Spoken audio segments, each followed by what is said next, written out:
Good afternoon. Hello, Marilyn. Hi, Gail. From way back. Indeed, indeed. So today we're here under the auspices of the Greensboro Jewish Community Archives and Oral History Project, sponsored by UNCG's Library, History Department, and Jewish Studies program. And we are sitting here today with Gail LeBauer on July 10th, 2025. My father's birthday. Happy birthday, Dad. Yeah. What did you call him? Dad. What was his name? His name was Yankel, Shaul Yankov. But everybody called him Yankel. Yankel. Well, Zichrona Livracha, we say. Jerome Saul Malavin. Say it again? Jerome Saul Malavin. M-A-L-E-V-A-N. Tell us about that name, Malavin. Well, we're not sure. The Malvani, actually it's an interesting go back to Russia name, where their family had some tobacco fields in Russia, and if you had enough money, you could buy adoption papers from a family who had no sons. Because if you were the only son of a family, you were not conscripted into the Tsar's army. So my grandfather, the first thing they did was make him blinded in one eye, intentionally, so that he wouldn't be worthy of conscription. And the second thing that they did was bought adoption papers. So I don't know what the actual name was in Russia, but I do know that his name was Abraham Joel Malavin, Avraham Yoel, and that he came to this country when he was 15 years old with a baby from his wife who had died in childbirth, and that was my Uncle Leo. Wow. So when you had a bar mitzvah back in those days and they say, "Today I am a man," they meant it. And your mother? Where did she And come? my mother is from well, my mother was born in Cleveland, but her father died in the 1918 flu epidemic in 1920. They came to this country in 1914. My grandmother then had one child and she was pregnant with one. My grandfather was in the Austro-Hungarian Navy, and he was accepted because he was very handsome and tall and good looking with blonde and blue eyes, which allowed him to be in the Navy. And he was stationed in China, but he was aware that the war was breaking out, so he got his wife and her sister to come to the United States, and then others came. I have all that history written down. And what's the story of your name? For whom were you named? I'm Hannah, which is Anna, which was for my father's mother, my grandfather's second wife, after he came here to this country. Her name was Anna Margolis, and she was from Lithuania, and so she was a Litvak. And all my life I heard it was much better to marry a Litvak than a Galicianer. And what was the difference? Well, one was intellectual and one was run-of-the-mill. And my grandfather was a Galician. I didn't understand it growing up, but later on when I understood the difference between how people were separated, they were, in the Ashkenazic group. There were other separations in the Sephardic group and there are others in the Mizrahi group. Everybody has their own way of separating. So what did Ashkenazi versus Sephardi mean? Ashkenazi are those Jews who are descendants from Eastern and Western Europe that came there. They're called Ashkenazim, and they mainly spoke Yiddish, although some of them spoke German. And the Sephardim came out of the Spanish Inquisition and then the Portuguese Inquisition, and they fled it through northern Africa and through Italy and to the countries that go along the Mediterranean coast. And then the Mizrahi are those who are always there. They were the Jews that stayed in the Arab-speaking countries. They were kosher, they were Orthodox, but they didn't mix with the other ones. They have their own music, they have their own songs and own customs. So your background was Ashkenazi. Ashkenazic. Mm-hmm. And your Hebrew name was Hannah. Hannah, which is for Anna Margolis, my grandmother. Mm-hmm. Hannah bat Shaul Yaakov Udvora, which is my mother's name, Deborah Devora. And tell us about your early years, your family's early years, your parents. Let's start with them. Where were they? Where did they settle, and then we'll talk about how you came into being. Well, my father was originally from Pittsburgh, from Homestead, Pennsylvania, and that's where he was born. But then when his father got married to my grandma Eva, who was the third wife, because his first wife had died in childbirth, the second wife died a week before my father's bar mitzvah in July. It'll be the 22nd of Tammuz, her yahrzeit. And then you had to get married. You didn't dare not be married. So my grandfather was fixed up with somebody in Cleveland, Grandma Eva, and then that was my father's side. And my mother's side, my grandmother Mary, Marischka, had a second husband for 4 years after her husband died from the flu epidemic, and she lasted with 4 years for him. With my grandfather Jacob Yaakov, she had 4 children, so she didn't have any children with the next husband, but I think it was an economic issue. And then he left, but they had their names changed. So from going from Leb, it went into Klein.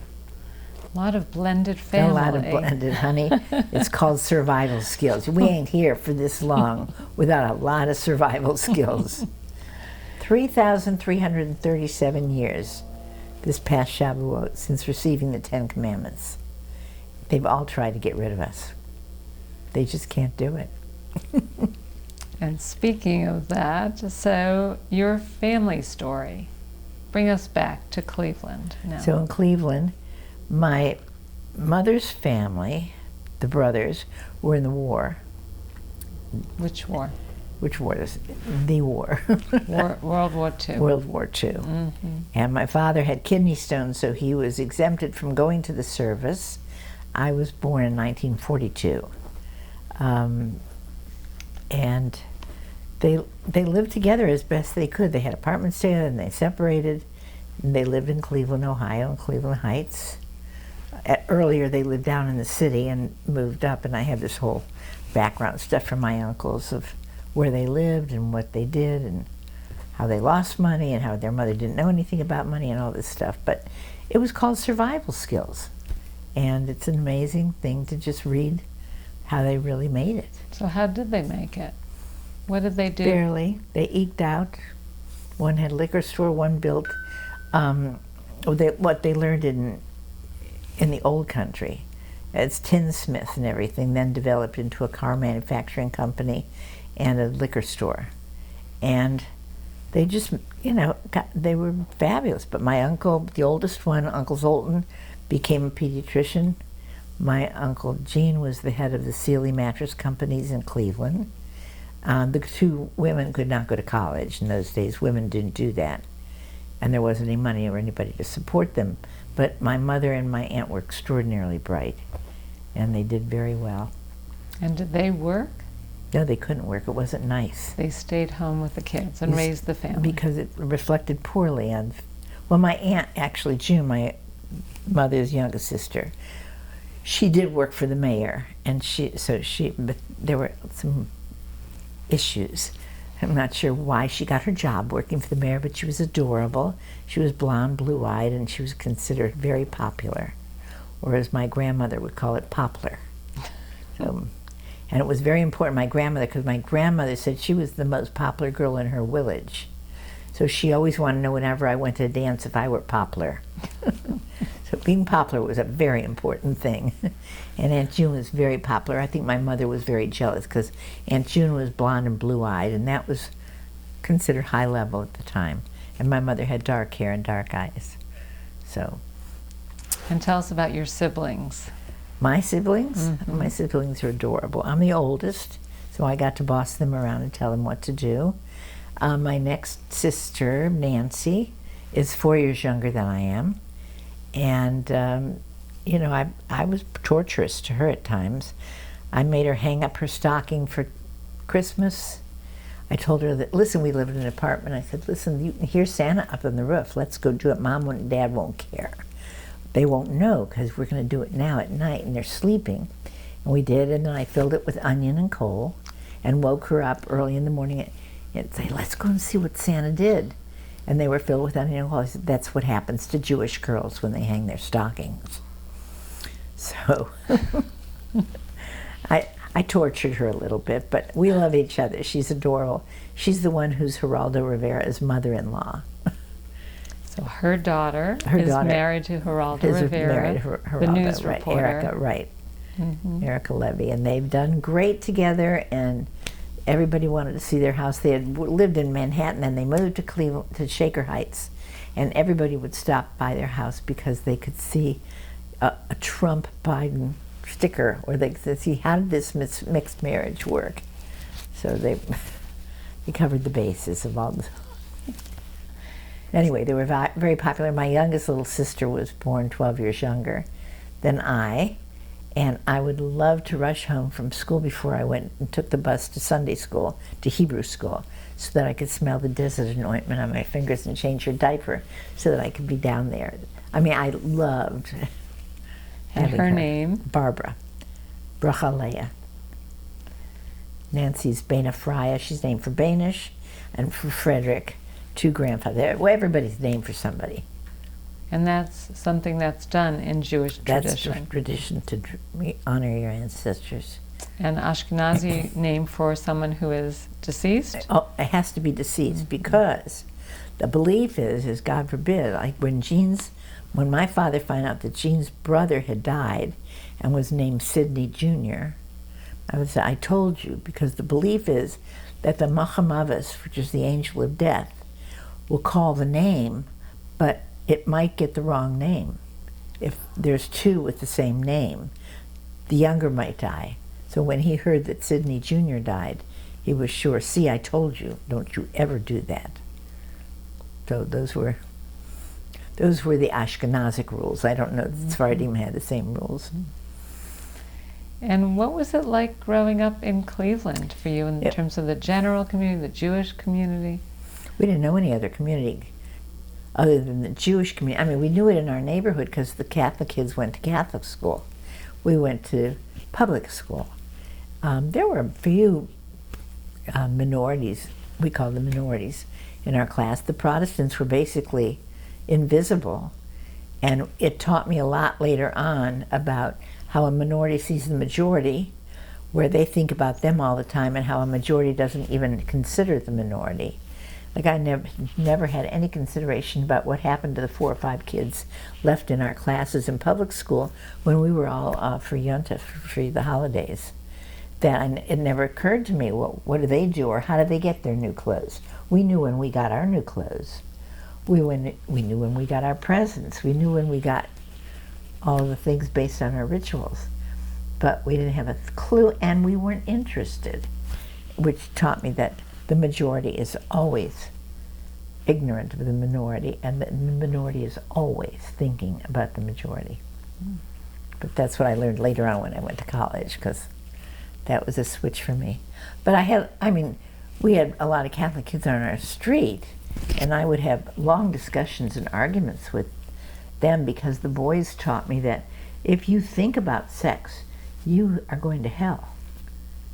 And I said, no, you're not. And he said, yes, and we have to go to confession if we even think about sex. We have to go to confession or we can't get communion. So I think those were the origins of me being a sex therapist, because I would talk to them about sex all the time, because I figured if the priests want long lines, I should help them.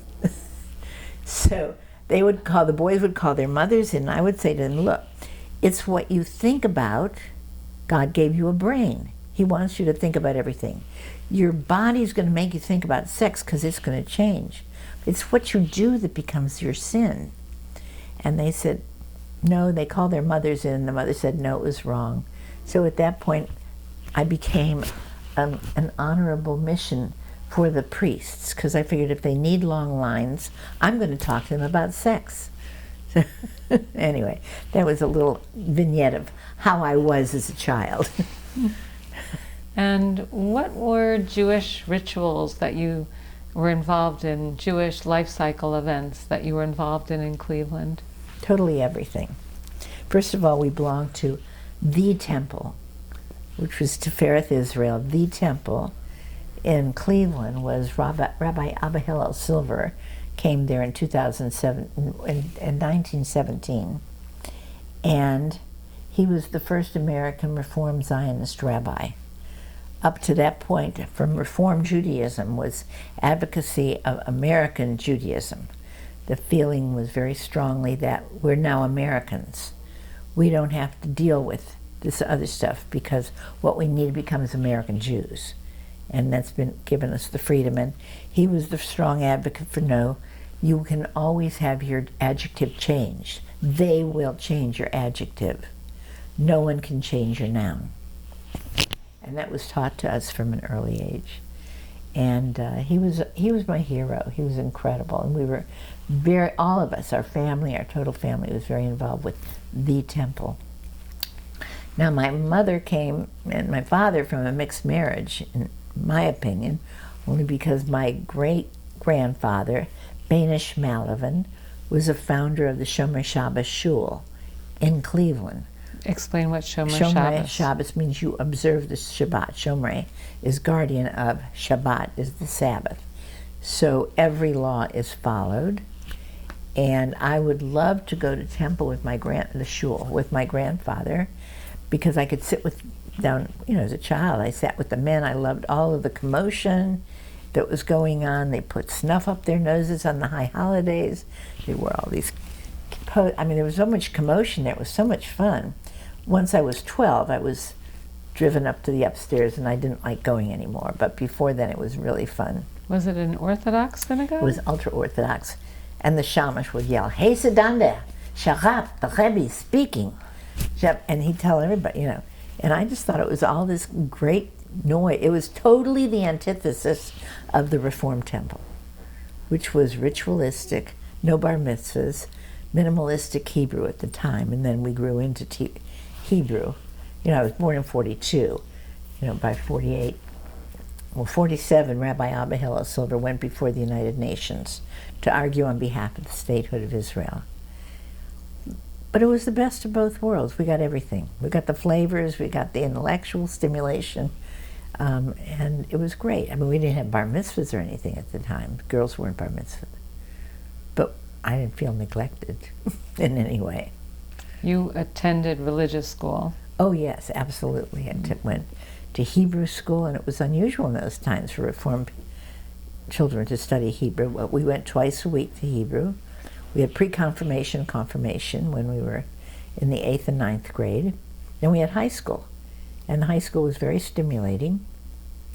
And Rabbi Abba Hillel Silver's son, Rabbi Dan Silver, became a rabbi there at the temple. His brother, Raphael Silver, was the head of the urban renewal projects in Cleveland with the Huff, which was the impoverished people. And we had so much intellectual stimulation. One of the things he put before us was he gave us tractates of the Talmud on how to treat people with respect and how to honor the way people live. And his issue was that I'm in charge of this urban renewal called Huff Avenue in Cleveland. Here's the tractates that I'm supposed to follow. Propose to me how to make a proposal that will honor what our traditions say about how to renovate these areas. And I thought that was phenomenal, because we were in the 10th and 11th grade and taking care of social issues and using the Talmud to use something relevant for today to solve a problem. And I just loved our education. I thought it was the best education we could have. And what about, yes? I'm going to fix your mic for a second. Okay, did I wing Is it? it too low? It's too low and you're hitting it. I might have wung it. I gesticulate. It's okay. I do too. I We're don't just know how going to keep try to my- put it in a spot where... It's Yeah. too high for me to gesticulate. Good to go? Yes, you're doing great. But Cleveland, ready for me? Mm-hmm. Cleveland was a very unusual place for Judaism. It was so strong on so many levels. We had the Council of Jewish Women, the Council Gardens, we had the JCC. I went to camps at JCC camps. There was an orphanage called Belfair, which took all children out of the Holocaust who had no parents and raised them there, and we went to camp with them, and we had a lot of integration with their issues. And there was a lot of money that was raised to help these kids and help them be educated. And when my parents moved from Cleveland Heights to Shaker Heights, I didn't go to Shaker Heights because I didn't want to be snooty like they were. But what we lived in was right near Belfair, so there was a large involvement with making sure these kids had loving, safe homes. So the Jewish community was good. Did your family have a personal connection to the Holocaust?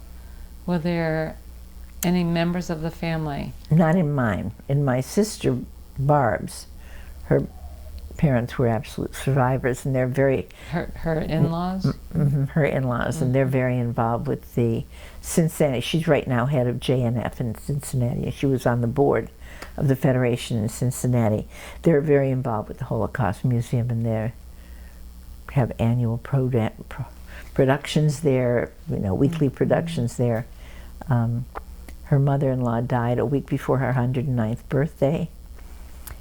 They were, they were manufacturers, actually, of the brown shirts in Berlin. They had a factory. They were in textiles, which Jews were, and then when the Nazis came in, they took over the factory to be able to manufacture the uniforms for brown shirts. And they were at a very high economic status and well known, but they knew how to get the hell out just before. In fact, what happened with my brother-in-law's father, Al Miller, was they called and said, they're coming to get you, the Gestapo's coming to get you. So they broke his nose, put him in the hospital for appendicitis, so that when the Gestapo came, he was not there. And then he was saved, and there's a whole thing on him in the museum in Cincinnati. And what about your family's connection to Israel? Where did that start, and where did your connection start? I don't know how it didn't start. All I wanted to do when I was a little girl was live on a kibbutz, and I was going to be a doctor in a kibbutz. Jean said, well, I'm not going. But I remember being at Pesach Seders, which were always very Orthodox and long, and lasted until 2 in the morning because they were at my grandfather and step-grandmother's house. I always remember seeing pictures, movies, of what was going on in Tel Aviv, which then was barren and just trees growing up there. Nothing like today. Of all of the kibbutzim, of the different workers on different kibbutzim. And I said to Gene, that's what I'm going to do. I'm going to be a pediatrician on a kibbutz. And he said, not if you're going to marry me. So that stopped. But that was the idealism, was that we wanted Zionism. We were going to go there. We're going to renovate this land. It's going to be our country. So I grew up with that taste of it. And do you think that that was something that your parents came from, or was it through the teachings of Rabbi Abba Hillel Silver? Both. I think it was both. I think we had very strong attachments to the land, that this was our land, that this was our place. And that we, I remember the argument between Abba Hillel Silver and Ben Gurion, which was very divisive at the time, which was Ben Gurion said, we have Israel, we have no need anymore for a diaspora. Jews must come and create Israel. And Abba Hillel Silver said, no, he said, you will always have the need for a diaspora. There can never be an Israel without a diaspora to support it. So we grew up hearing these. And I think Abba Hillel Silver's right. Still to this day. Why? Why? Because I think you've got to have supporters on the outside for a tiny, tiny country. I mean, we're 0.02% of the world population. How are we going to survive? And what the politics are today play it out even worse than I think that Abba Hillel Silver ever imagined. But that they don't get it. I'd like everything created by a Jew to shut down for 3 days. Whether it was medicine, whether it was technology, whether it was highways, no matter what it was. Just 3 days worth of shutdown, just to show what we've put into this world and how I think it's 24% of the Nobel Prize winners are Jewish. Why? Out of such a tiny people. There was never a moment where I wasn't extraordinarily proud to be Jewish. Were there any challenges that you had growing up? Not until I went to college. Okay. No, not growing up. So we'll get there. Yeah, not until college. And I wouldn't call them challenges, I would call them reinforcements and positive, because I think it really helped be the foundation of my life, of what I've done in my life. But So come back just for a minute. So we talked about the temple and the rabbi, and what role did religion and or spirituality play in your family life? it played every role. I don't know it without that. I can't even imagine thinking what it would have been without that.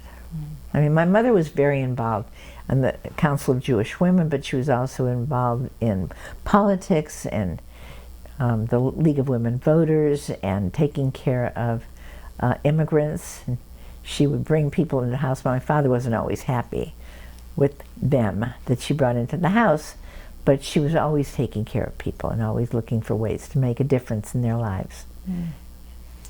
And you mentioned earlier you went to public school. I went to high public school as well, public school. And what were your favorite subjects then? Oh, well, I wanted to be a doctor, so my favorite subjects were always German, Latin, science, and I had one professor, Manfred Strauss, who was Jewish, who taught math in high school, but he taught us German. And when I went to Case Western Reserve in the summer, I went for extra subjects. So I don't remember not having a strong orientation to that, but I love science. There was a teacher named Mr. Horvath and one named Mr. Doherty, and Mr. Doherty said, well, I asked him to write my recommendation for college. He said, I'm not sure what college it's going to get you into, but it could get you into heaven. And you graduated high school in around 1960 or so? Yes, 1960, and I went to Duke. And how did you choose Duke in North Carolina from the Midwest? Well, I had two male cousins who were in medical school when I was in high school, and I'd taken always extra courses, science courses, everything in the summer, so that I could qualify for medical school. Read all the books I could find on the Middle Ages particularly, which is why I took so much German, because always in the Middle Ages and beyond, all medical students spoke German. That was the big center, was in Germany and Austria of the medical centers. And I just really wanted very much to go to medical school. So they sat me down. I was going into 11th grade, these two cousins in medical school, and asked me, what do you want to be a doctor for? I said, that's what I want. I want to take care of people. You're going to be a good doctor? Yes. You think so? They said, are you planning to get married? I said, yes. And you're going to have children? Yes, I want to have children. They said, there's no way you can be good at it all. You cannot be a good doctor and a good mother, because you have to give 100% of yourself to your patients, or you have to give 100% to your family. You can't divide this up like that, Gail. It won't work. So they said, we suggest that you either go to Duke University or Boston University. These are the two nursing schools where you will take your courses with the medical students. So you'll be able to learn what you want. You'll have different exams, but if you really want to learn, that's the way to learn. So I went on the Duke campus with my dad, went down there. I was 16 and a half then, because I was still 17 when I started college. And everybody said, hi you. And y'all come back here. I said, Daddy, they really like me here. So I decided that was the right place for me to go, because I never heard people that friendly before. In Cleveland, you don't walk by people and say, hi you. You just walk on by. If you know them, you speak to them. Otherwise, look on by. So it was a whole new world. And it was gorgeous. The Duke campus was stunning. So, So that you was went to interesting. Duke, So I and went to Duke. you went as a nursing student, or with the intention of becoming No, a I nurse? wasn't. I enrolled as a nursing student. We took a combination baccalaureate degree. You had to get your BSN, so your baccalaureate degree in science and your RN degree. And that was taking a 5-year program into 4 years, so you went in the summers. And then, you go there early for orientation for nursing school plus the university. So the only people on campus when you get there are the football players, because they have to go early too to train. So I started dating this guy who was a KA on the football field. He was the center on the football team. He was a Pentecostal holiness. He was from Waycross, Georgia. I'd never heard anybody talk like that, act like that, but he'd call me Ms. Gail. And he'd say, Ms. Gail, that shows some fine hair you wear. Miss Gail, hush your fuss. Ms. Gail, would you like to do some huggy bear and smacky mouth? And it was a whole new world. And I would take him, because we had record players. We could only socialize down in the parlor. And I'd take him Jan Pierce or Richard Tucker singing Ailey Ailey or Kol Nidra. And he'd say, Miss Gail, that shows some fine music you've got there. I know we can make it, Miss Gail. I went home to his house for semester break. In October we had semester break. You can't go back to Cleveland from Durham for semester break. There's no way. So his parents were gracious enough to invite me to come and stay with them in Little Washington, North Carolina then, because his father had been thrown out of Waycross because he hadn't paid his taxes. Now, Kenny was one of 12 children, and we drive to the house from Durham to Little Washington, North Carolina, and you don't have air conditioning or anything, and there's not a nice aroma going on. I don't know what it is. And his father had hogs. I'd never seen a pig before. His father raised hogs. One of 12 children. Well, they had this wraparound porch and this old kind of southern home, not a plantation, just an old southern home. And they showed me to my room, and it had a 4-poster bed and a little climb upstairs, to get onto the bed. And I put my little suitcase down, and I sat on the bed and looked around the room, and there was a picture of Jesus on the wall. And I just looked, and I'd never slept with Jesus before, and I didn't know if that was okay or not. So I waited, and I had a talk with Jesus. I had to talk to him, because I said, I don't know if it's okay with you, but actually they don't know it, but you're on my family tree. I said, we're related. So I think it's going to be okay that we share a room together. So I was fine. I walked out of the room and went to dinner, came back to the room, and Jesus had been turned to the wall. And I said, they're probably being very thoughtful of me, but they don't know it, but he and I are related, and we'll be all right. So I turned Jesus back to the wall, and I stayed there for 4 days, and every day, his picture was turned to the wall every time I left the room, and then I'd turn it back. And on the third date, I realized they don't want him to see me. That's the problem. I'm the unwashed. But anyway, it was an interesting thing that that lasted, but I knew it wasn't going to last. And when did Jean enter the picture? In my sophomore year. Jean knew that that there was a Jewish girl who was coming to Duke Nursing School. I didn't know anything about him. His mother's family's from Cleveland, the Morgensterns. So I did not know. Then there's a doctor who was a surgeon there, was a friend of my family, that told his family, or told him, to look out for this Jewish girl. So he saw me before I saw him. He saw me in the library. And his first observation quote is, that chick's got sticks. But I didn't see him. And then it was time for us to go into our anatomy class. I'm a sophomore, he's a freshman medical student. And we go in there, and now this is the ultimate sacred moment of me.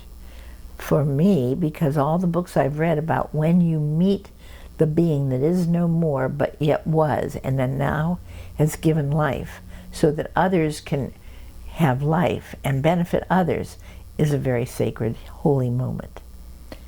So I walk in there and I look and I say, I'm going to leave my body to the medical school. And he said, when? And that was the opening gambit. And then I found out he was Jewish, and I thought, oh my God, I can't believe he's Jewish. He was really cute. So then it took off from there, but it took a long time because he didn't kiss me for 3 months. And I changed my mouthwash, I changed my toothpaste. I finally said to him, is there something wrong? I'm just curious about, am I doing something wrong? And he said, my mother told me that you never kiss a girl until she asks for it. I said, well, I learned that you always have to let the guy make the first move. You never should be pushy as a woman and take it, this is, back in this 1960. You never make the first move. So then he did kiss me, but it took another 2.5 years for him to fall in love because his mother told him that you can't fall in love with a girl until you're finished with medical school, internship, residency, and possibly the military. So you're not ready to be in love with anybody because you haven't earned it. Wow.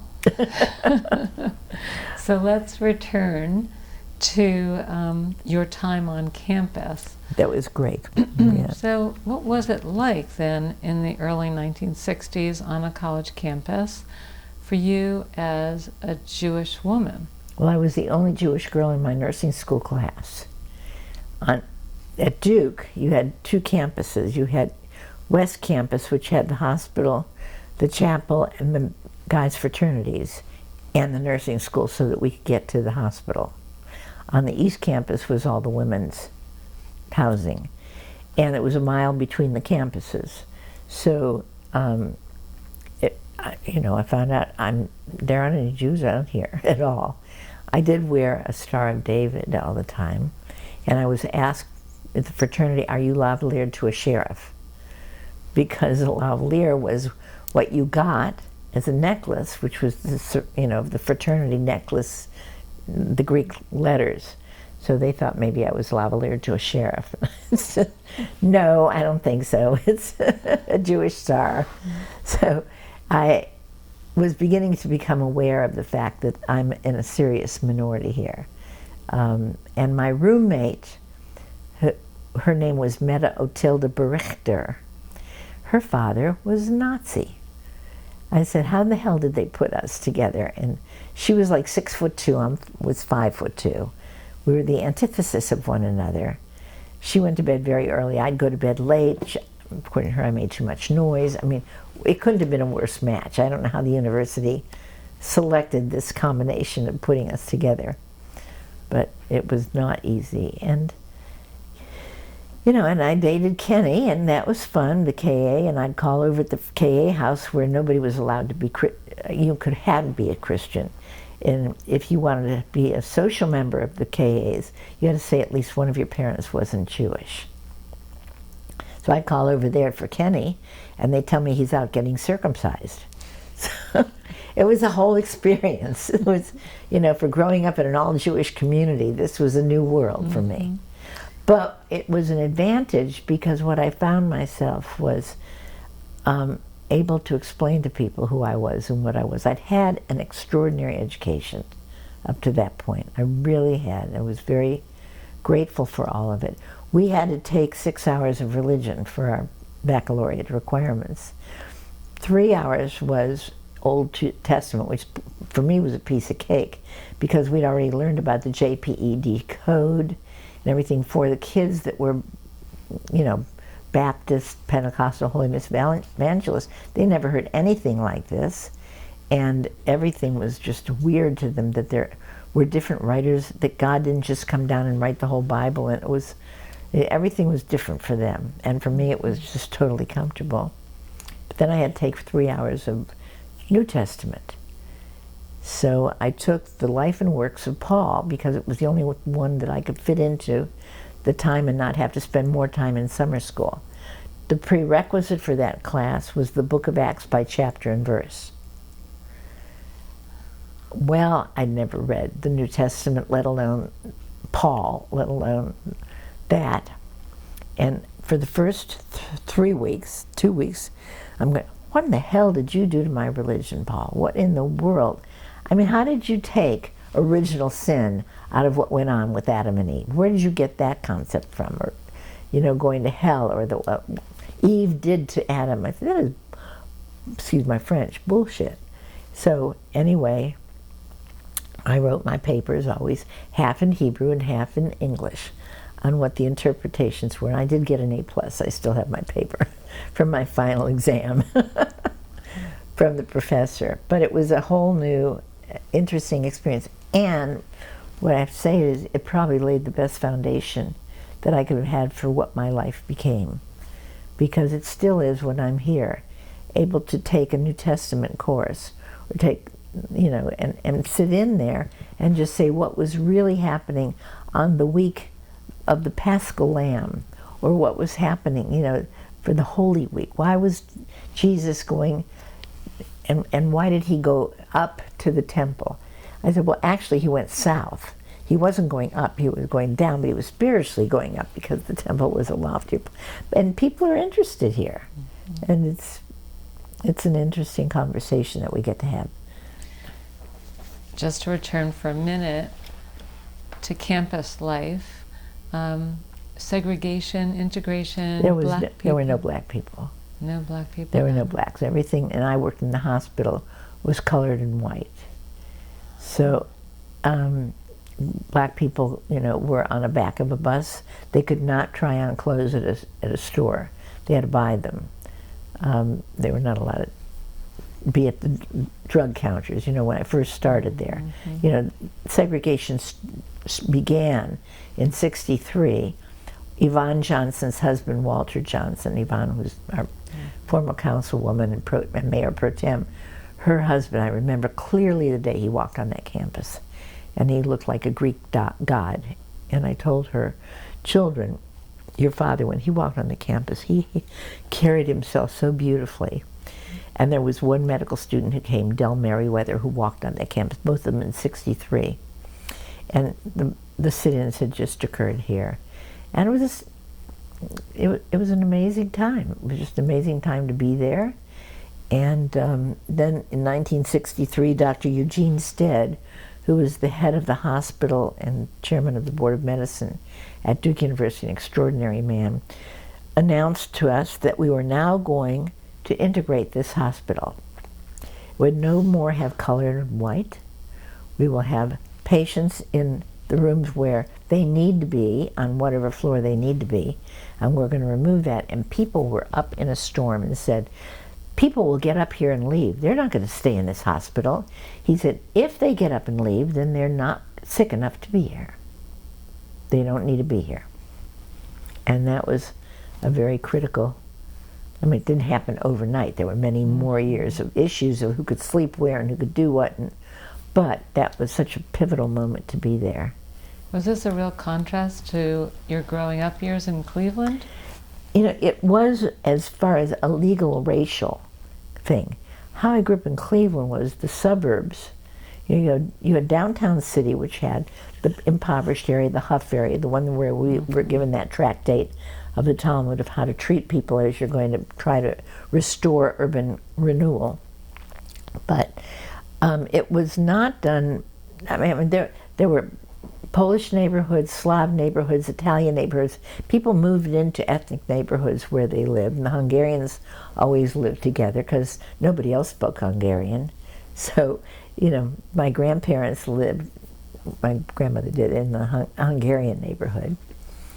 The West Side had the Eastern Europeans and the Slavs and the West and German backgrounds, and that lived on the East Side. So there were suburbs, and they had different differentiations in the suburbs. But it was not considered black and white, it was considered economic. And housing and your school taxes were based on your property values, which then undergirded the schools. So the higher your property taxes, the higher level of education. Like Shaker Heights, that our our our saying for Shaker Heights is Shaker, Shaker, you are it, SH for Shaker, IT for it. Because we didn't want to move to Shaker, because that's where all the really rich people lived. You know, we lived in Cleveland Heights, and then next came University Heights, which was right near, but we went to the same high school. So it was mainly Jewish. Okay, so after Duke, or during Duke, I guess you met Jean, and then what happened? What would tell us about the evolution of your relationship with Jean? Well, first of all, I was engaged when I met Jean, because I was going with a boy in high school who was from Cleveland, and at my farewell dinner to go to Duke that my mother and father held with his grandparents and my grandparents, there was a ring box on my plate. And so I opened the ring box, and there's an engagement ring. What was his name? His name was Roy Meckler, and he's a physician in Louisville, Kentucky. But we'd gone together all through high school. So I'm going 500 miles away to school. You know, nobody knows me. The only kind of telephone calls you made there were a you-me call. You called for yourself, person to person, and asked for yourself, and that's how your parents knew you were all right. Because it was too expensive to just do a regular call.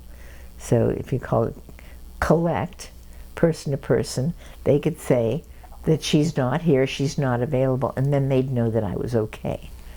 So that's how we got around things in those days. But it was, you know, everything was different, that's all. The only Jews on the Duke campus basically were Dr. Kempner's rice patients. Now, Dr. Kempner was the big founder of the rice diet that got people healthy and thin, and kept them in the hospital and put them on rice diets. And they were like 400 and 500 pounds, but they were all Jewish, and they came from New York. So I was very conflicted, because I was very comfortable around them, and they could speak Yiddish, and yet I was very uncomfortable with them because they were so beastly fat. So it was an issue for me. All right, we're going back. Okay. Roy Meckler. Oh, Roy. You're almost intended. Yes. So that was your high school sweetheart. Right. And then you went off to Duke.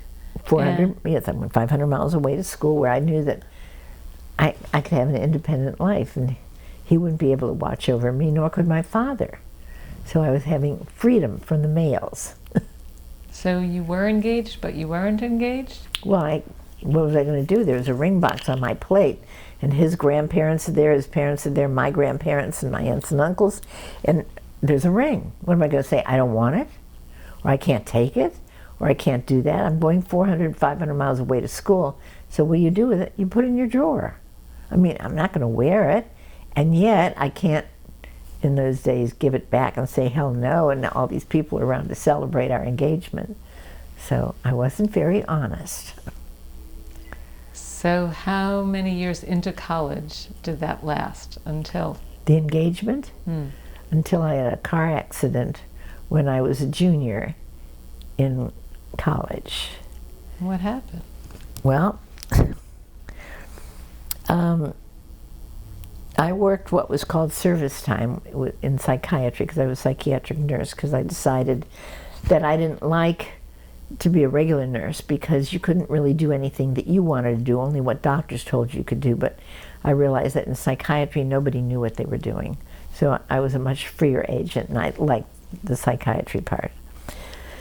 So I would work extra hours afterwards called service time, and then they would reduce your tuition.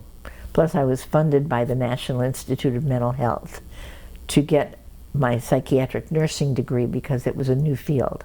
And they were trying to promote psychiatric nursing as a nursing subtext.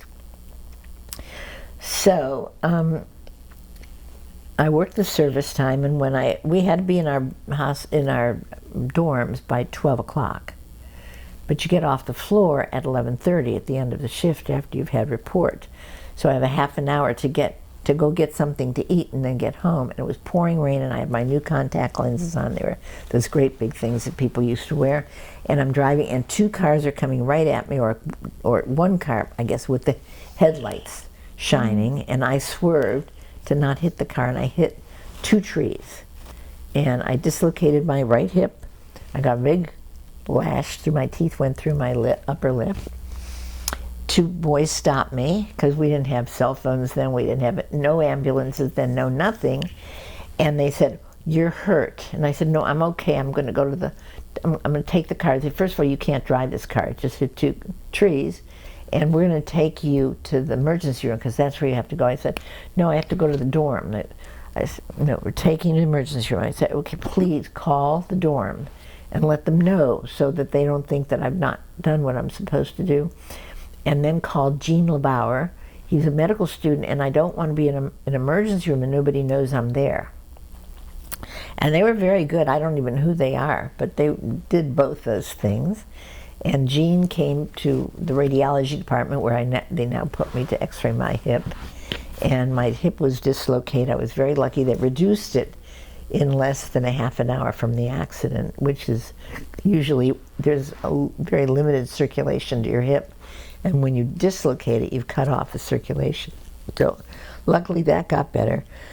I was in traction. I was black and blue all over and everything. And Jean comes flying into the radiology department. "I love you, I love you." And I said, "Oh." And I said to him in the morning when he came to see me, "Did you mean what you said to me last night?" Because he had always told me that he could never tell a girl he loves her until he's ready to get married. So if I hadn't been here, he would tell you right now, look, Dr. Stead, the one who was chief of medicine, said, "You as a physician's job is to do whatever you need to do to make that person feel better." He said, that's all I was doing, is trying to get you to feel better. And meanwhile, he said, "I guess I did." So that was our engagement, and my parents flew down, and I returned the ring. And Roy called me, and he said, "I'm coming right down. I'm flying right down to see you." I said, "I don't want you to do that, Roy. I'm in love with somebody else. Don't come down. My parents will bring back the ring." So that was not my nicest moment, but life is that way, honey. Life works out that way. And then what happened? And then, well, that was in October, and actually Roy and I were supposed to get married in June, but I changed the arrangements to Jean and I getting married in June. And it was supposed to be Abigail Silver who was going to marry us, but he died that year in November of what was it? Well, it was the same time that Kennedy died.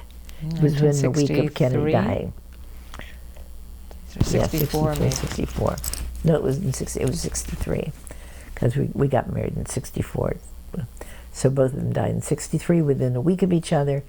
And so Abigail Silver wasn't doing the wedding, but his son Danny Silver did the wedding, who gave me some good premarital advice, which was, when you are marrying a Southerner, always take a book along, because there is nothing slower than a Jewish Southern goodbye. He said you can get a lot of reading done during. So that was my premarital advice from Rabbi Dan Silver. But so 1964, and then where were you? Where did you live? Where did you go? Well, in 1964, we were still in Durham at the university, and we did graduate till 1965 because for two reasons. Jean wasn't graduating medical school till 1965, and because I dislocated my hip and I was on crutches, the dean of women said I cannot work on psychiatry, which was the rotation I was on, because she was worried that a crazy person would come and kick the crutch out from under me. So she said, we cannot take that responsibility. So I just took some extra academic courses, and so I graduated in 65. I was 3 months pregnant with Michael when I graduated. I had found out that I was pregnant in February of 65. And my father died, that was for around Valentine's Day. And my father died 2 weeks after I found out I was pregnant, March 2nd, 1965. But he would always send me 3-foot-long Hebrew National salamis to hang in my closet. And what I always said was, the reason Jean fell in love with me is because I smelled like a salami. And there was no other girl, I promise you, in Durham, North Carolina, that smelled like a salami. But when Jean wrote him a thank you note for the salami he sent in February when I found out I was pregnant, and my father wrote him, son-in-law to be, perhaps. He said, I just need you to know that Valentine's Day, like Halloween, is for the Goyim. Because he wrote him a thank you note for the Valentine's Day gift, he said. Anyway, Jean had some education to have, coming from a southern town. And you did bring Jean home.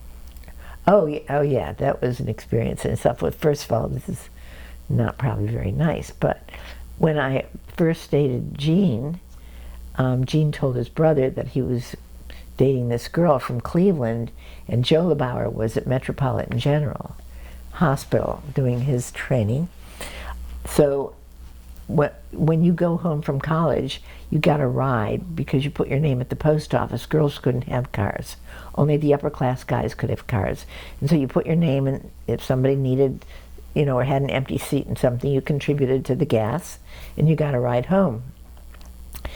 So I was getting this ride home, and my father was standing on the porch because I'd called him from the turnpike to let him know that you didn't have to pick me up at the turnpike. This guy who's driving me said he would bring me home, right to the house.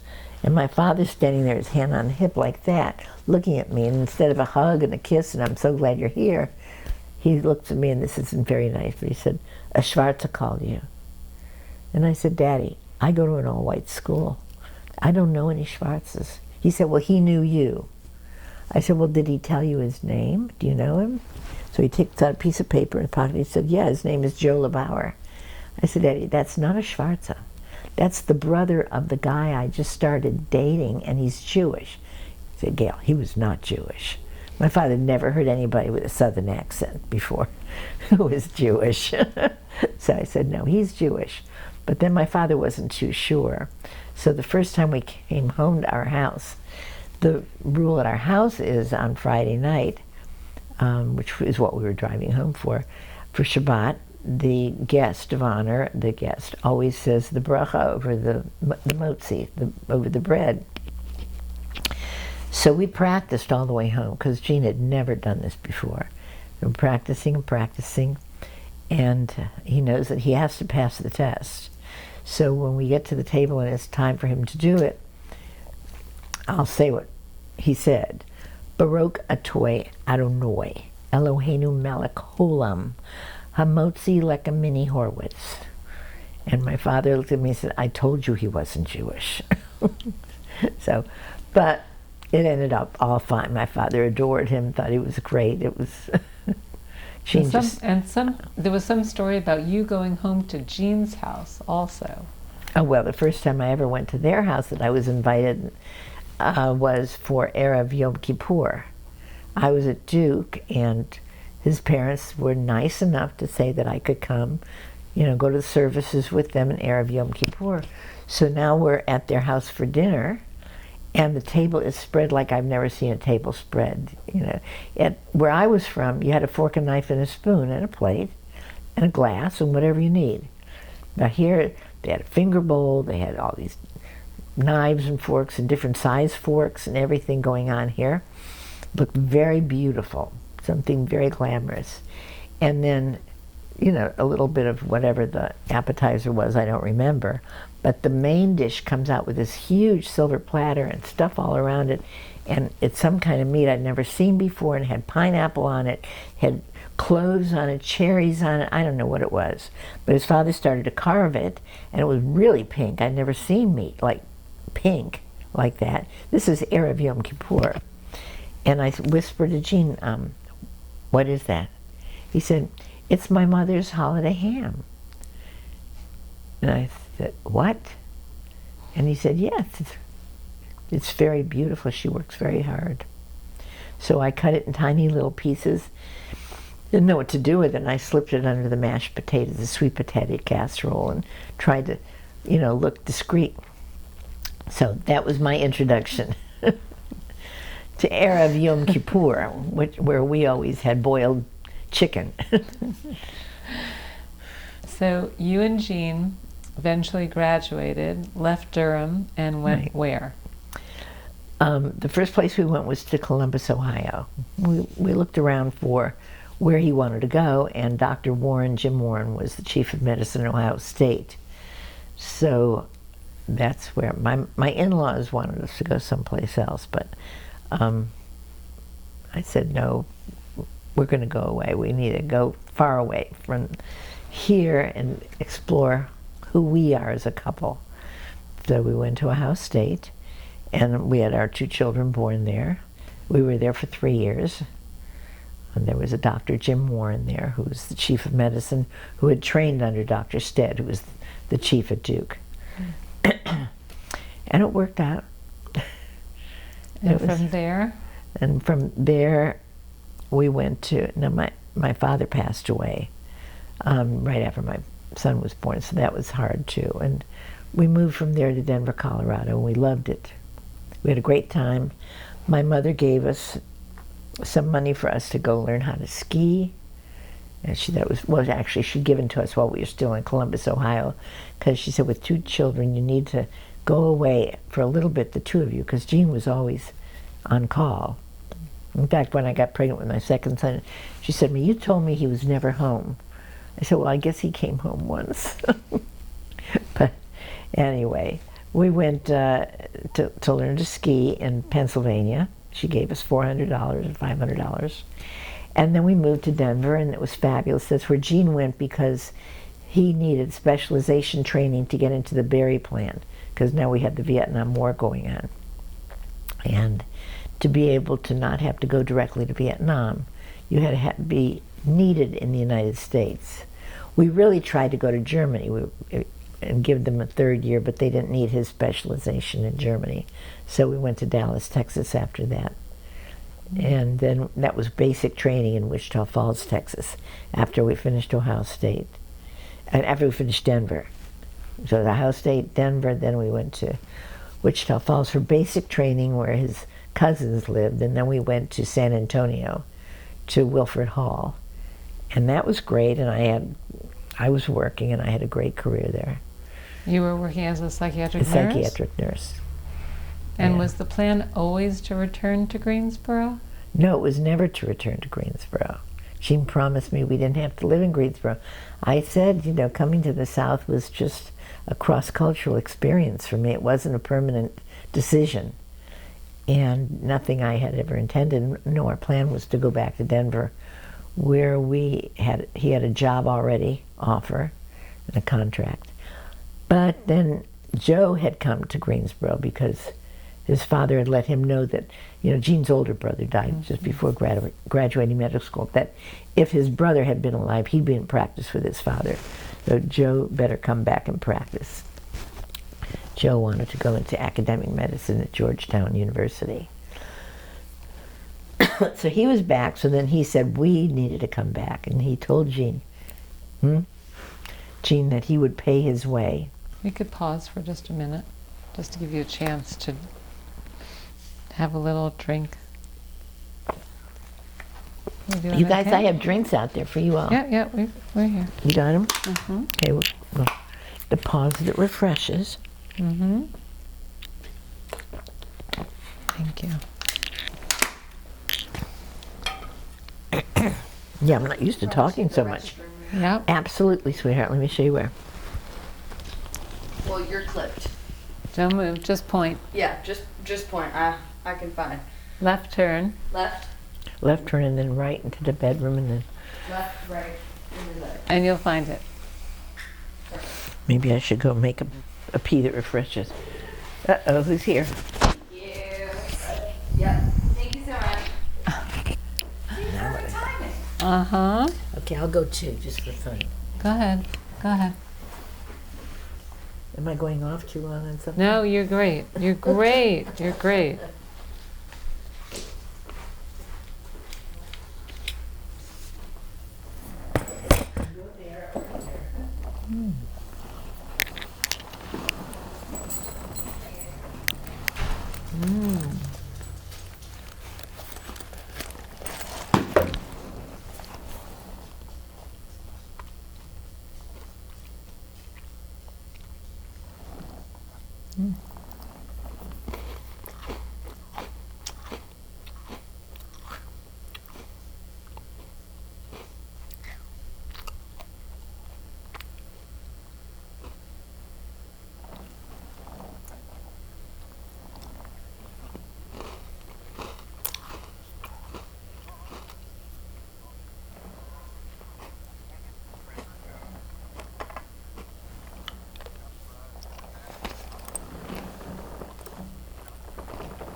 Hi. We're doing good. Yeah. Yep. I didn't realize until I saw him at the door how it was raining. You know, it just started. It just started. Did it? Okay.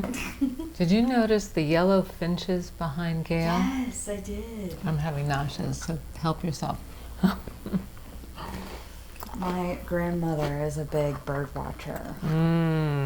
So I grew up like in her backyard. You're doing great. We're good. I must be under control. Okay, we're good. Okay, let's see, which bosom does this go on? A little higher.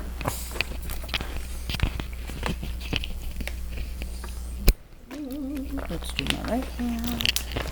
Do you have enough to eat? Take munchies, please. Do you need a little? I need a munchie.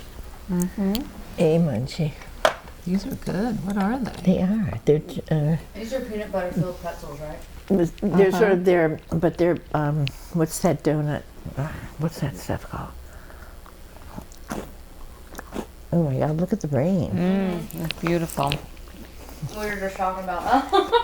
I'll stop and look and see what it is. But with these triple flavor bagel, you know, the bagel seasoning. Everything Everything seasoning. They're yummy.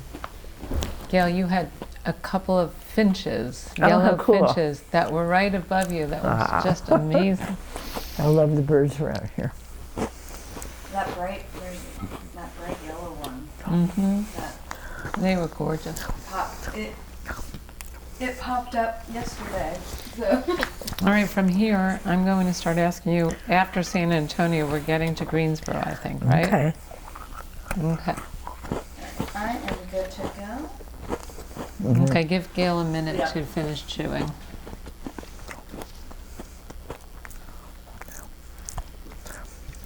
Also, your dog. Don't start me yet. I'm just going to read this thing to you, but don't. You're fine. No, don't. I mean, you don't need to tape it, but this was written in 2006. Thoughts of a Jewish Soul. I remember the lullabies, the soothing words sung by my father. Chana Chana Kepela, was ist die best Zochoira? Chana geht lernen Torah. Listen, what's the best thing in the world is that I should go and learn Torah. I said, from before my birth, from my parents, from my Zadie Avraham, of blessed memory, and from all my grandparents and great-grandparents. A blessed memory, and from my ancestors Abraham, Sarah, Isaac, Rebecca, Jacob, Leah, and Rachel, I was given the gift of the blessings of merit. There was never any doubt to my mind that I'd been given a sacred inheritance. It is a tree of life to them who hold fast to it. Its ways are ways of pleasantness, and all its paths are peace. If you could only hear what my ears are listening to when that final shalom, peace, is uttered in the sanctuary by my revered rabbi, I could find myself in the midst of meditation without knowing the meaning of meditation. Quiet stillness within, given to me in that long, drawn-out musical word. I grew up feeling privileged, an inheritress, felt honored, and also felt a tremendous weight of responsibility on my shoulders to live up to the merit of my ancestors and to all those in my family and my family's family who had embraced Judaism as a vibratory way of life. Anyway, then it goes on and on and on. Beautiful. All these things that I've written over the years. And you wrote that for what? For some occasion. Does it say? It doesn't say. I'm in. Just the Chana Bat Shaul. It says, I love how you use the Hebrew to identify yourself as the daughter of Shaul. It's beautiful. Chana Bat Shaul. Said, I'm writing this during the afternoon of Erev Rosh Hashanah 5766, which is 2006. After all the cooking is finished, while I'm alone at home, reflecting on how rich my life has been, how many blessings I've received, how grateful I am to be a Jewish woman, born in 1942, living through World War II's ending, remembering the statehood proclamation of Israel, at which Rabbi Avichel Silver is chairman of the Jewish Agency for Palestine, addressed the United Nations before the vote for Israel's statehood, remembering the sheer terror of the moments before the 1967 Six-Day War. I came to the 21st century so humbled by my very presence on this earth at this time of our people's existence. I pray that my rich inheritance continues in my children, and my children's children, and far beyond. that they can call me blessed when they recall my memory, and any deeds of goodness that I have done. It is a tree of life to them that hold fast to it. Its ways are pleasantness, and all its paths are peace. Amen. Amen. So anyway, I have all these different things that I've written in various years, one in 2007, and just of how the strength that I was given. And if you would like for any of those to be part of the historical records Well, that are I'm being happy. placed, happy to take them and digitize them and include them. Well, if you want to, that'd be great. That would be lovely. And then I get them back. Yes, absolutely. Yeah, I've written a lot of things. All right, so we left off, and we can use that. That was quite beautiful, Gail. We left off, you were in San Antonio. Did we make our way back yet to Greensboro? Well, how did we get here? So you talked about Joe. I didn't want to come back at all in any way. I had a very close friend, a psychiatrist who was a psychoanalyst, and I talked to him about how anxious I was about coming back to Greensboro, that it frightened me. I said, because in every Jewish story, when there are twins, one twin has to do in the other. So, because and he said, so you're really very frightened about them doing each other in, one doing in the other. I said, yes, I am. I really am. I said, there isn't a story, whether it's Romulus and Remus, or Jacob and Esau, or any of the brothers in Jewish stories. I said, well, it's just always a problem for twinning. And we're talking about Sam and Jean now. Sam and Jean, the twins. So I don't want this, and it's just that my anxiety was if we come back here, because Sam wasn't back, but I knew that if we came back, then he would come back, which he did. And it's worked out, but it was, there were many challenging times. And besides which, Jean's mother didn't really like me. She thought I was much too pushy. And I had grown up sort of independent and pushy, so I didn't like people telling me what they thought I should be doing, and that was going to be a problem. But you came, and Jean was in practice, and you were in practice?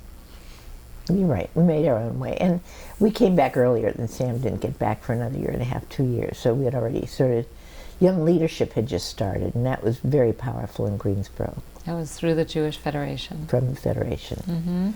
So, we became part, well, here's a story of what helped me, except being in Greensboro. We got here, and it was 2 weeks after we moved into our place. We had a housekeeper who had come and driven with us that we had so I could work when I was in San Antonio, and Maria. And you had two children. And we had the two boys were 14 months apart, and Scott, the second one, got sick and had to go in the hospital, and he was 4, Michael was 5.5. And I couldn't figure out, how am I supposed to manage any of this? Because how do I take care of one who's in the hospital, one who's at home with nobody? I've got to go both ways. Gene's got to be doing what he's doing, which is just starting his practice, and be available all the time. And I just couldn't figure out how to manage this. So I got Scott settled in the hospital, then ran home to see what I could do at Michael. And we had a service then at the time. It was called an answering service. There was no answering machine or beepers or tape recorders or anything like that. You paid a service. You got a phone that had a light on it, and it blinked if they had a message for you, because they would, after 4 rings, the service picked up the phone call, and then the blinking light would show that the service has messages for you. So I came into the house 2 weeks after we got in there. The blinking light is there. Scott's in the hospital. Michael's home. And there were 14 messages. Well, I had just been in Greensboro for 2 weeks. And one of the reasons I didn't want to come to Greensboro was because everybody's going to know your business. Everybody knows everything about you. And I didn't want to be in a small town where everybody knows about your business. But there were 14 people who wanted to know what they could do to come and help me. What they could make food, they could take care of Scott, they could take care of Michael, they sit at the hospital. 14 people wanted to know how to help me.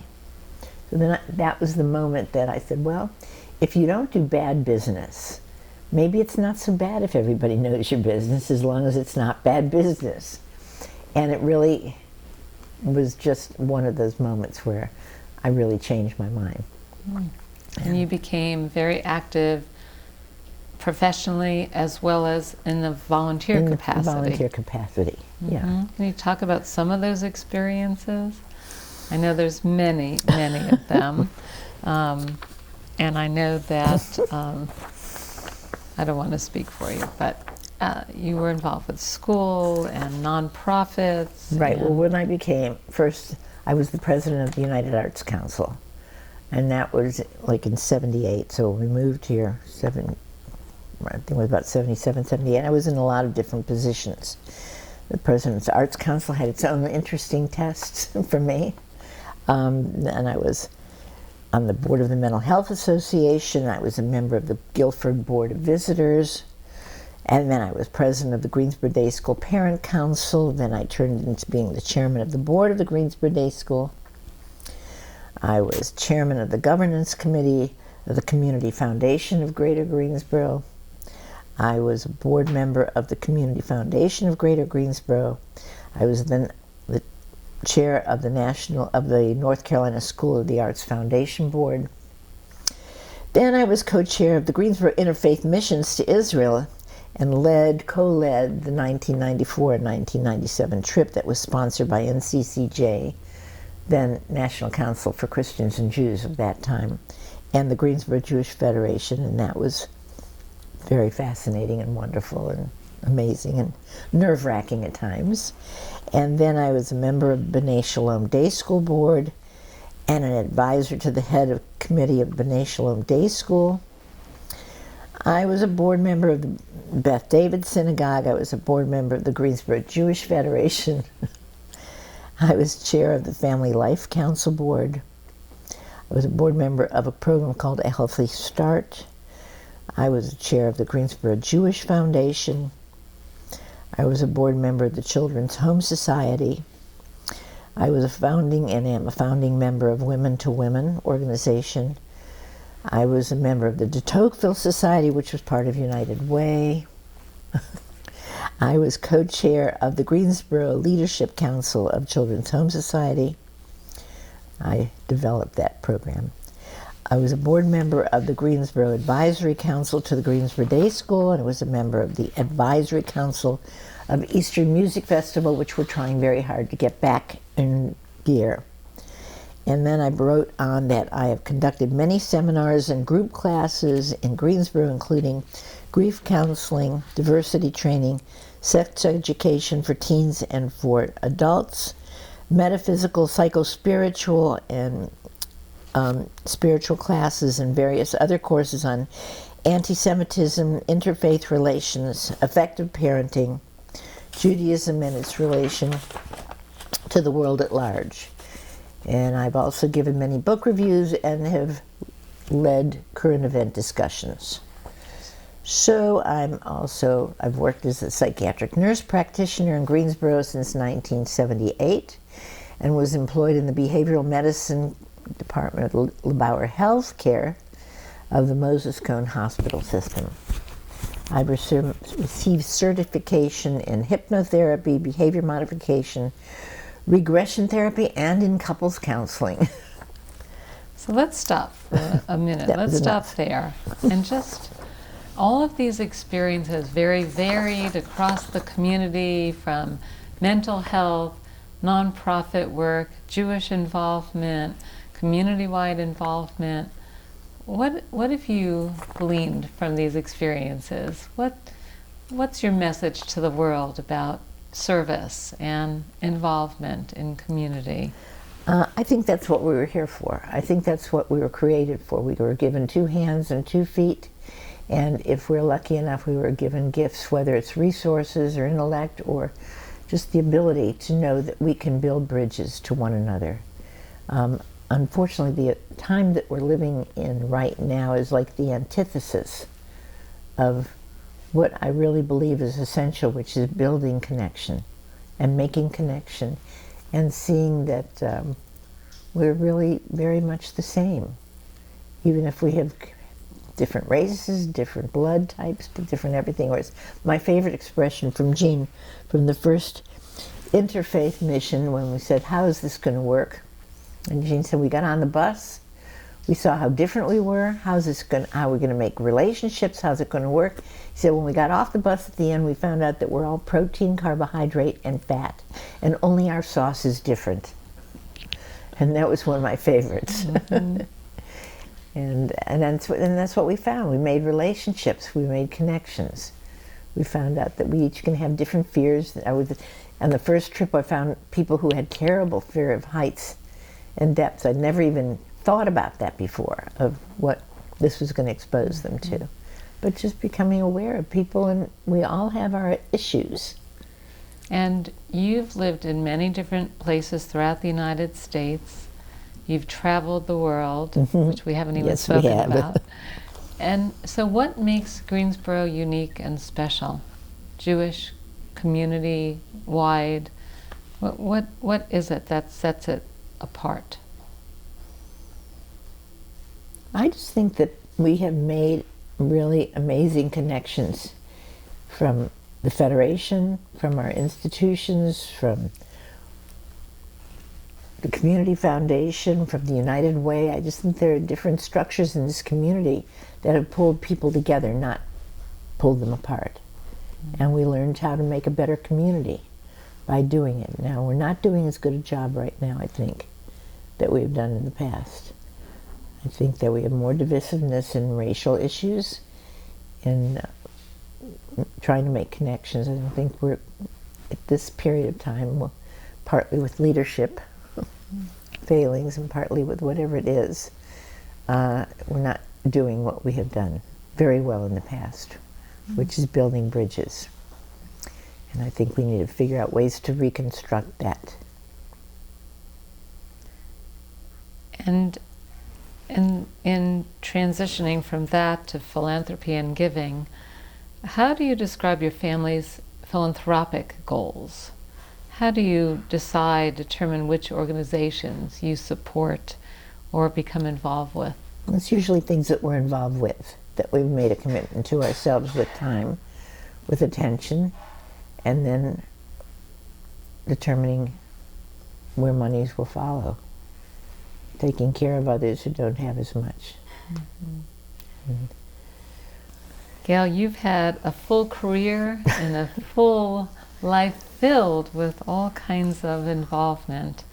Do you think that your identity as a woman, as a Jewish woman, as a mother, grandmother, a spouse, has been shaped by your work, by your career, by your nonprofit work? And if so, how?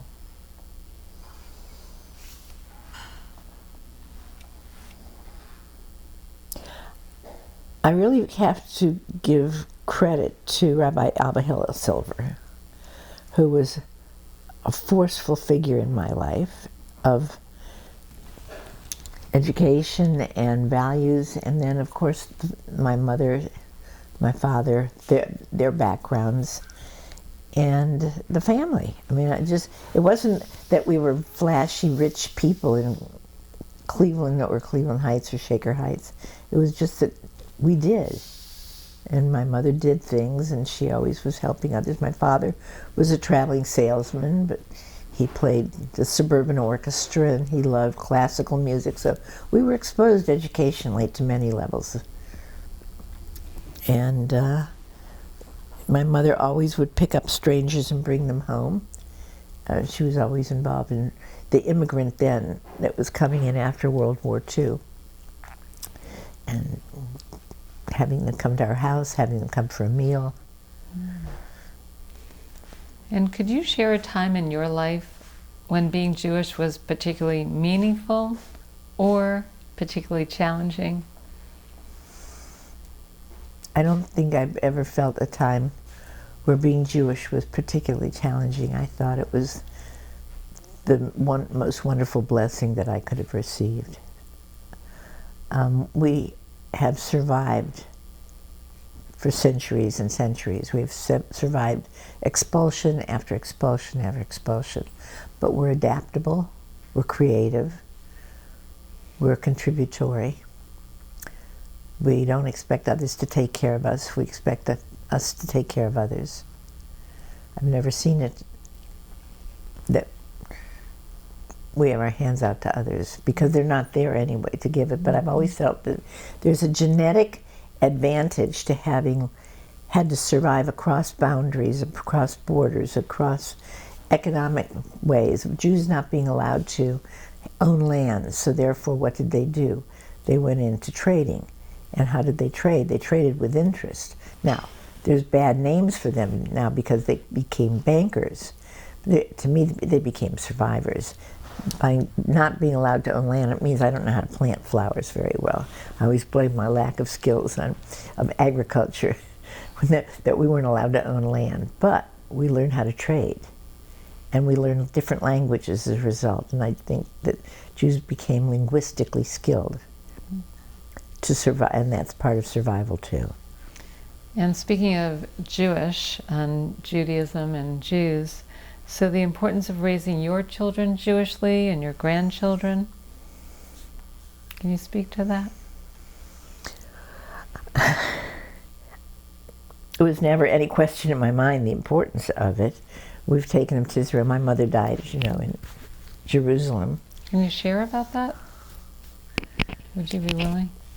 That's a whole long, it'll take you another day for you guys. I have a few minutes. That was on a trip to Israel that we went, where we were first supposedly going to go to, what country we were going? We were going Hungary. Was it Hungary? But we weren't going there. I protested. I think we were going to Prague? either Prague, or we were going to go to a concentration camp. But I said, let's focus on survival and people that are coming back and creating a life. And it was just when Hungary was recreating a Jewish system.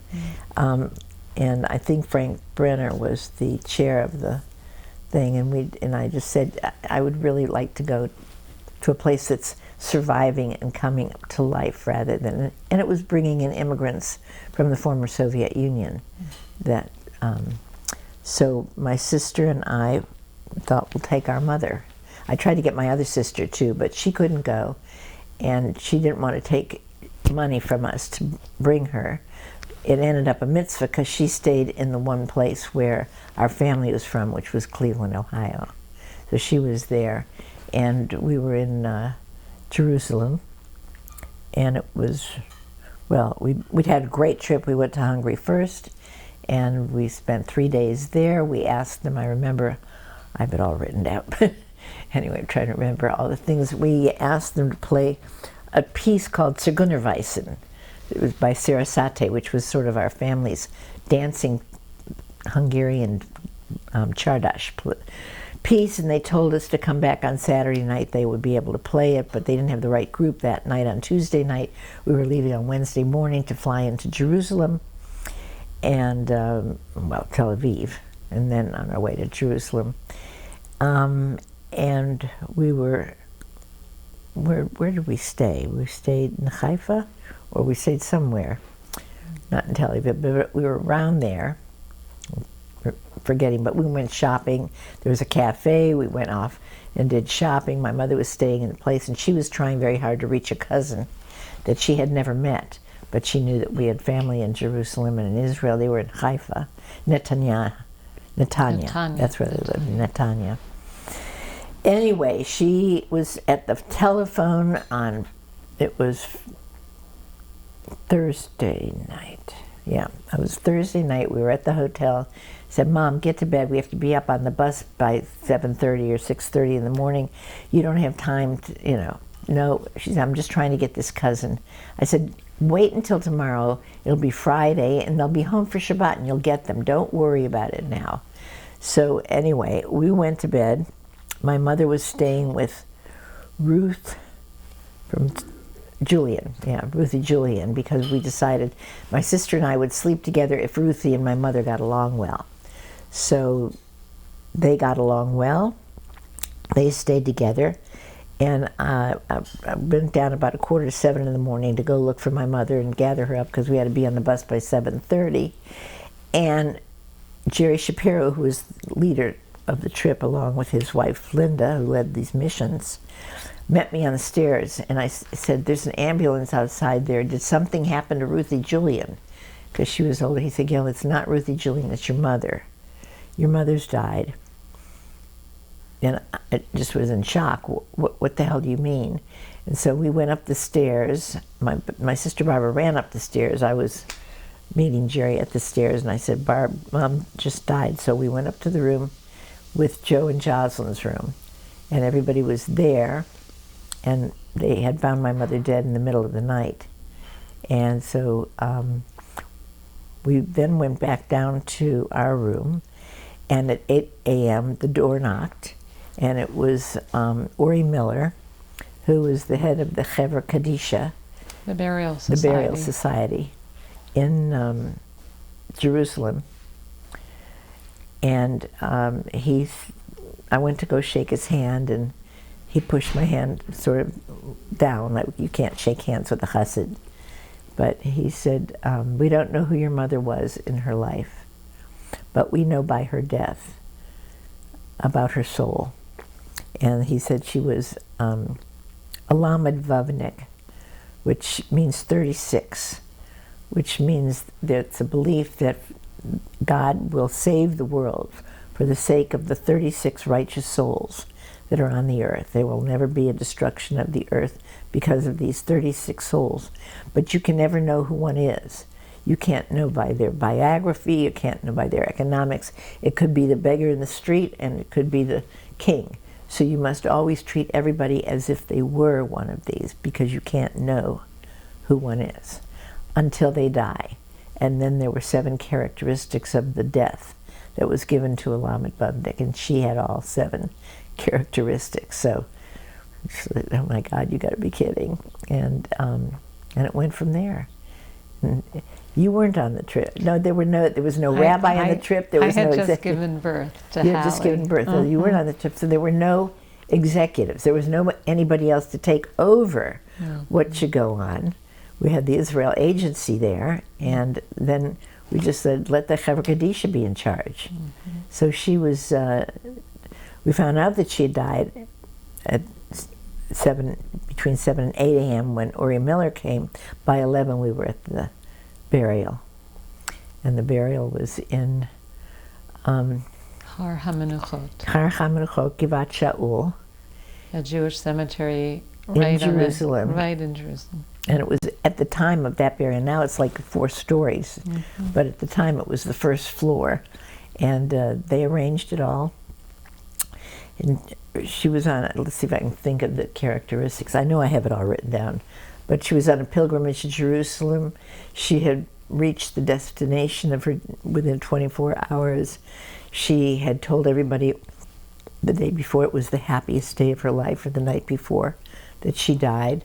She was in good physical health. She was in good spiritual health.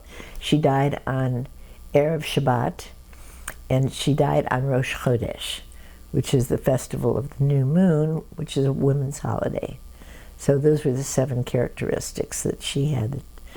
Let them know that she was one of these Chevra Kadisha. It was their honor. One of the Lamed Vavniks, the righteous people of the righteous world. people. And they had never had the honor of burying one of these people before. And so they said they would take care of everything, absolutely everything. We don't have to worry about a thing. Now, the Orthodox Jews all understood this, but the secular Jews, the first thing they wanted to know was, so how much did they charge you? And I said they refused to take any money. They would not take anything. They said, oh, well, then it must be really a big deal. But it was a big deal, and it's changed our life, and it's changed all of our lives. It was just... and every time I know you return to Israel, we always go. You always go to visit. We always go to visit. We've taken our grandchildren there. We've taken the whole family. The year after she died, we went back with all Jean's family, cousins. And there's another Israel story that I'd love for you to share that had to do with renewing your wedding vows. Oh. And it was during an interfaith study mission. It was during the second one that I led, and part of it was we were going to renew our vows in Tzfat, and so we had it all arranged, and we got what is it called, the contract? Ketubah. Ketubah. We had a ketubah, and we had that written up, and we were all ready, and we had arranged it with the guide, and there was some woman who wanted to follow us up there on the trip, and when we got up there in Svat, there were peacocks, they were crowing, there were cows, they were mooing. We had a wonderful Hasidic band that played Yiddish music. We had Jonathan Molino did the wedding vows, and I think the best man was Howard Chubbs. And we danced and we danced, and it was just phenomenal. Now, what we found out, though, and we found out that Friday afternoon at the wall, was our grandson had been born, Jake, who's now is now marrying a Mizrahi, and he's been in the war. He's been over in the bunkers. But at any rate, you know, all the things that come together in Bashir. But at any rate, Jake was born and I found out right after we left the wall on Friday afternoon that day that Jake was born, which meant that 8 days later we had to get back there. We had to leave because we had to be back for his bris. So we couldn't stay. We did the wedding and we came back to Jerusalem, but then we had to make arrangements and get back to Denver. So we were. But it was great, and it was joyous and happy, and we had fun. I have a couple more questions. Okay. And thank you for sharing those wonderful, impactful stories. Just wonderful. It's impacted our life ever since. And again, all these things I have written down in detail of stories of. Speaking of travel, international things happening, what would you say is there one or two world or national events that have significantly influenced your life, and how?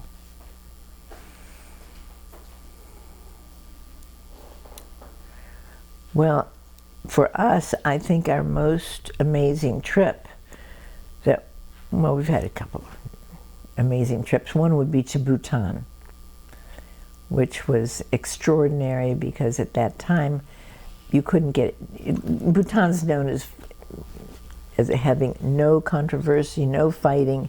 It values itself on gross national happiness. It doesn't believe in any kind of harmful discourse. And it was just like being in a totally another world. It was great.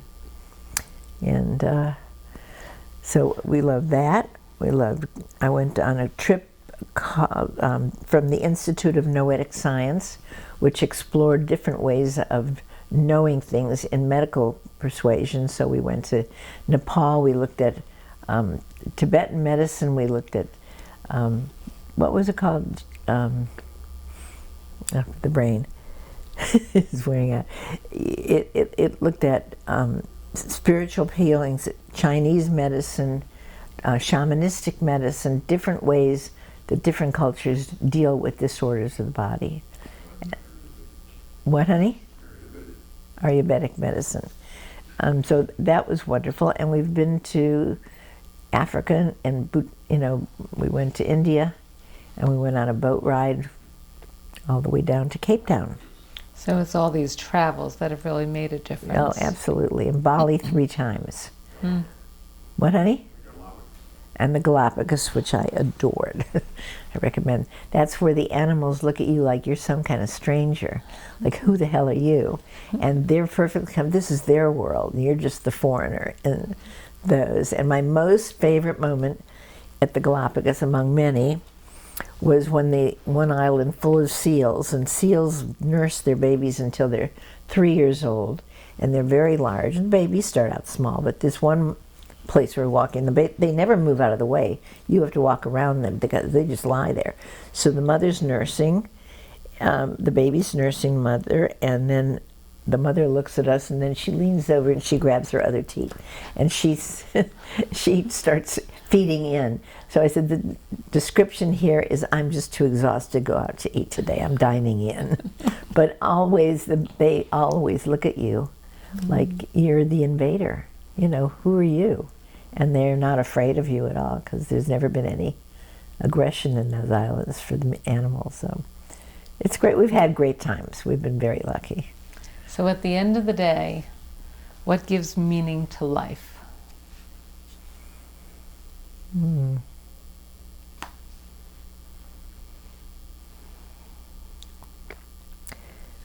When we look at our life and we look at the history of our relationship and the love and the connection and the depth of connection, I mean, it's 61 years of marriage, almost 4 years of knowing each other, and it's